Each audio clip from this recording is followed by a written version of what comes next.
Lo primero es resolver los problemas de la sociedad peruana, resolver que no nos puede seguir ocurriendo, que tenemos un país que crece en términos macroeconómicos, pero que tiene, como lo ha revelado el día de hoy, tomando, ¿no?, la información de la Contraloría General de la República, el economista Guido Penano, en la entrevista con Manuel Rosas, que hay más de 22 mil millones de obras paradas por ineficiencia del aparato del Estado, porque tenemos un país que crece, pero que tiene un aparato del Estado profundamente ineficiente y corrupto, que estamos en un país donde no hay planes. El día de ayer ocurrió algo importante aquí en Exitosa. Estuvo el periodista José Arrieta, periodista muy experimentado en investigación y que conoce profundamente el fenómeno del terrorismo, de la violencia política en el Perú.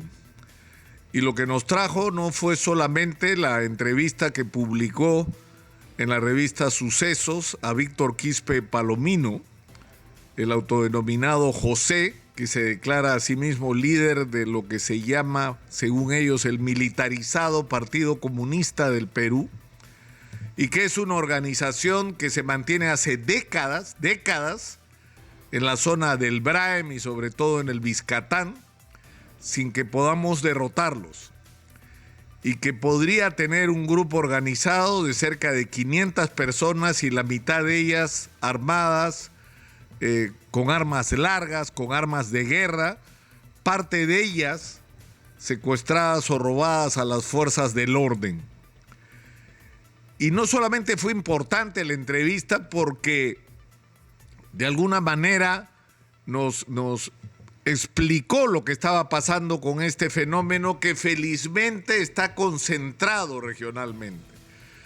Lo que fue grave de esta entrevista es que nos mostró que nuevamente se sigue utilizando, cosa que en realidad jamás se detuvo, a niños que nacen en ese entorno, que lo que usan prácticamente desde que nacen son uniformes de combatientes según la versión de ellos, negros, verdes, azules, y que aprenden a leer al mismo tiempo que aprenden, dicho sea de paso, la versión de la historia y del mundo que esta gente les vende, pero aprenden sobre todo al uso de armas y explosivos y a la participación en ataques y atentados.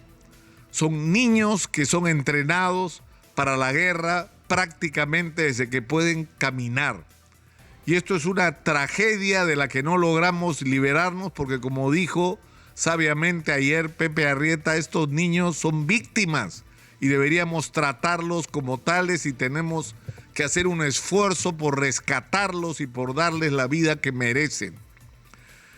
Pero ayer en la conversación con Pepe Arrieta también fue muy importante que nos llamara la atención sobre un hecho significativo. Es decir, estamos hablando de lo que fue el terrorismo en el Perú. Hay gente que dice que hay que enseñar la historia del terrorismo en el Perú. No se ha terminado esa historia.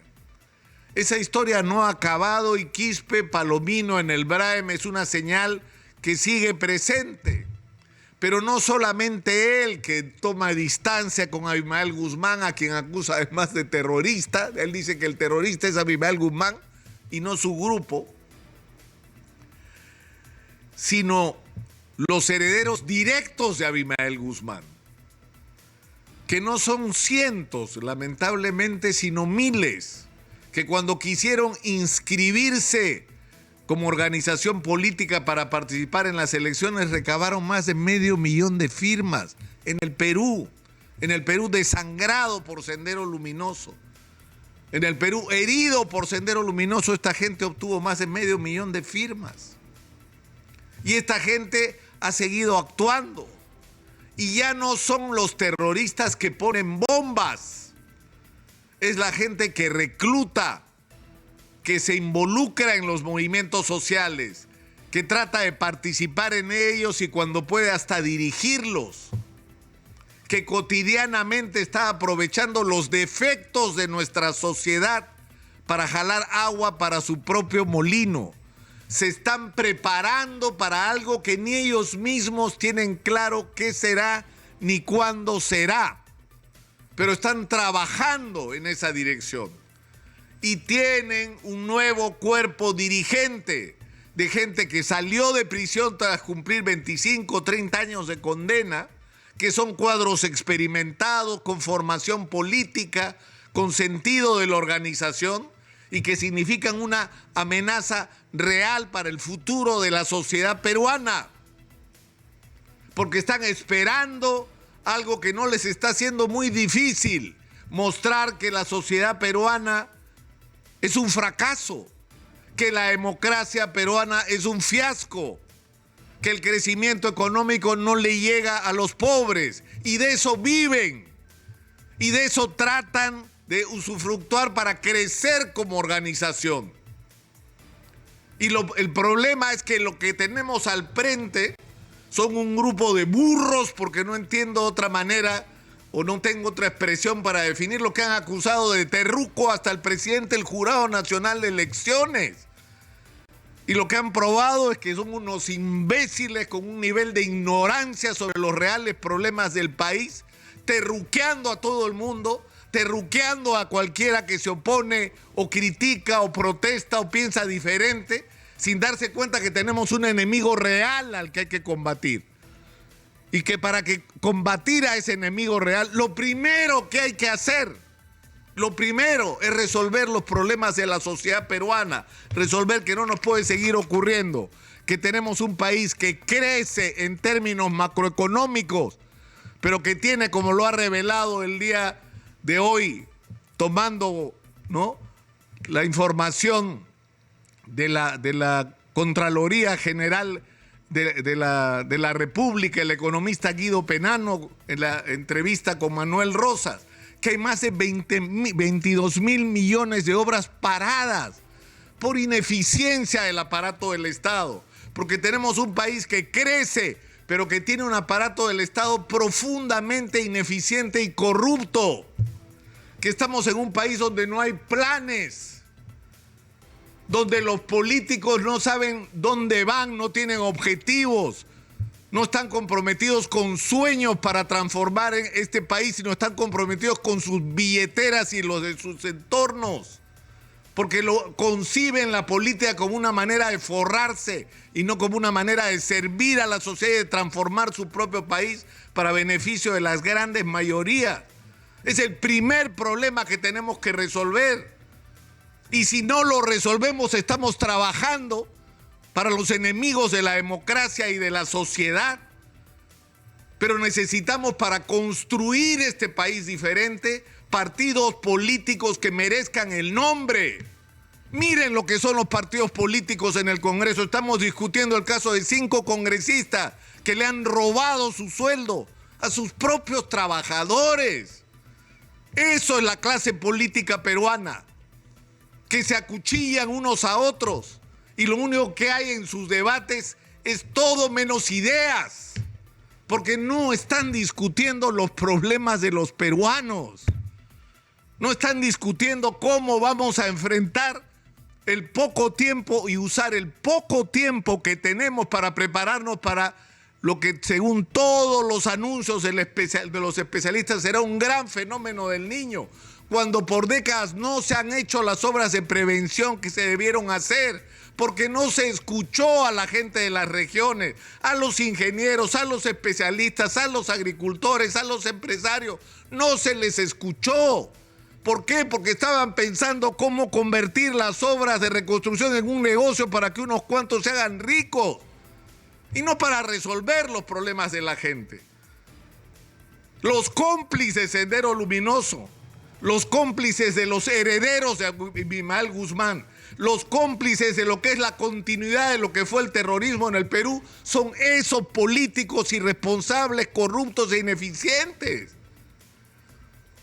Entonces tenemos que ser conscientes de la gravedad de la situación, de la gravedad de lo que estamos viviendo. ¿Dónde diablos están los partidos políticos? vayan a cualquier conflicto social o cualquier problema importante que haya en el país a ver si encuentran un partido político. ¿Dónde están los partidos políticos a la hora que se produce una explosión como la que ha habido en el sur del país como interlocutores para tender puentes de diálogo en un país tan dividido como este, que necesita diálogo, necesita conversación, necesita buscar términos de entendimiento, buscar lo que nos une? Pero no, los políticos lo que les interesa es vivir de la división y del odio para así ellos poder apoderarse de la torta del poder y comérsela. Es lo único que les interesa. ¿O dónde estaban los partidos en la crisis que todavía no termina en el norte del país con las lluvias? ¿Dónde están los partidos políticos? No están. Porque están en otra cosa, porque tienen otra agenda, porque viven de espaldas al país. Estamos amenazados. No estoy exagerando con lo que estoy diciendo. Estamos amenazados porque mientras nos equivocamos, mientras nos dividimos, mientras no tenemos planes para el futuro, mientras no desarrollamos proyectos para cada corredor, para cada región, para cada macro región, para el país entero, cuando no discutimos cómo hacemos para sacar ese mineral que está enterrado y no vale nada enterrado, cuando no discutimos cómo resolvemos el problema con las comunidades asentadas sobre los asentamientos mineros y los resolvemos de largo plazo, cómo hacemos un Estado más eficiente y libre de corrupción, cómo resolvemos la crisis de la minería ilegal que le da empleo a 500,000 de personas en el Perú, cuando no discutimos cómo vamos a hacer para expandir la agricultura, ni el 5% de lo que podríamos hacer en agricultura de exportación hemos hecho. ¿Cómo vamos a transformar y modernizar la agricultura en la sierra? ¿Cómo vamos a convertirnos en una potencia mundial del turismo, que es lo que podríamos ser si tuviéramos gente decente e inteligente gobernando este país y no miserables ladrones que hacen cola para ir a la cárcel y después lloran?